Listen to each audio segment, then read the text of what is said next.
آخر تک پہنچنا نا کامیابی یہ. اور اس وجہ سے نیک لوگوں کا یہ عمل رہا.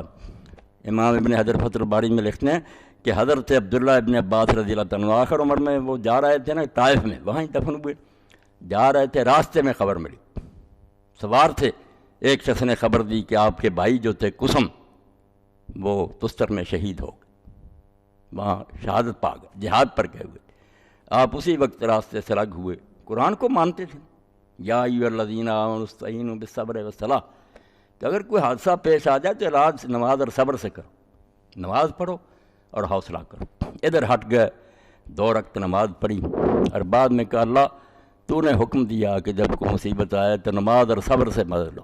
میں نے نماز بھی پڑھ دی ہے، کوئی شکایت نہیں کی، راضی ہوں تیرے فیصلے پر.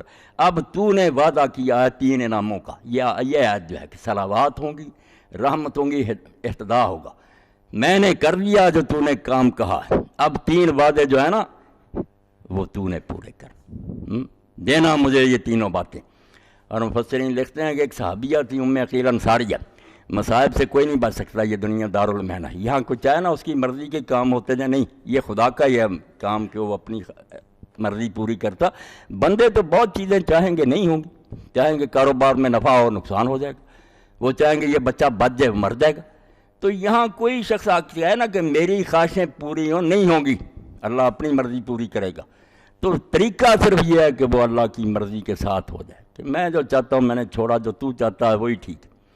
تو ام عقیل انصاریہ رضی اللہ تعالیٰ بیوہ تھی، ایک ہی ان کا بچہ تھا، اس کے سہارے جی رہی تھی. جنگل میں انہوں نے خیمہ لگا رکھا تھا. بچہ اونٹ چرانے کے لیے گیا، مسافر آئے، انہوں نے آ کر خبر دی کہ ام عقیل تیرے بچے کو تو اونٹ نے اس کا گلا اس طرح پکڑا، وہ وحشی ہو گیا، اونٹ دانتوں سے چبا دیا، بچہ مر گیا.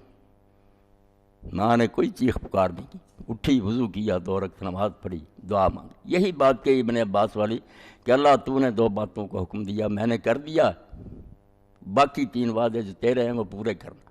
اور جانور تھا ایک پاس ہی، اس کو کہا ان کو کہ ذبح کرو، گوشت بناؤ، میں تمہارے لیے کھانا پکاؤں گی. انہوں نے کہا تیرے پر یہ قیامت گزر گئی، تجھے کھانا سوچ رہا؟ اس نے کہا نہیں، میں کبھی نہیں یہ برداشت کروں گی کہ میرے مہمان جو ہے کھائے بغیر چلے جائیں. بے شک جو ہونا تھا ہو گیا، وہ اللہ کی مرضی، مگر میں کھانا کھلاؤں گی. کھانا پکایا، کھلایا. تو اللہ ایسے لوگوں کا کہتے ہیں بھائی جو ایسے ہیں کہ فیصلہ کر لیا ہم جنت چاہتے ہیں، اللہ کو خوش کرنا چاہتے ہیں، اب اس راستے میں جو آزمائشیں آئیں گی ہم خوش دلی سے ان کو قبول کریں گے، مسکراتے چہروں سے استقبال کریں گے کہ ٹھیک ہے آ رہی مصیبت، یہ مصیبت کا بدماشوں کی نظر میں ہوگی، ہمارے لیے تو یہ خوشی کا پیغام ہے.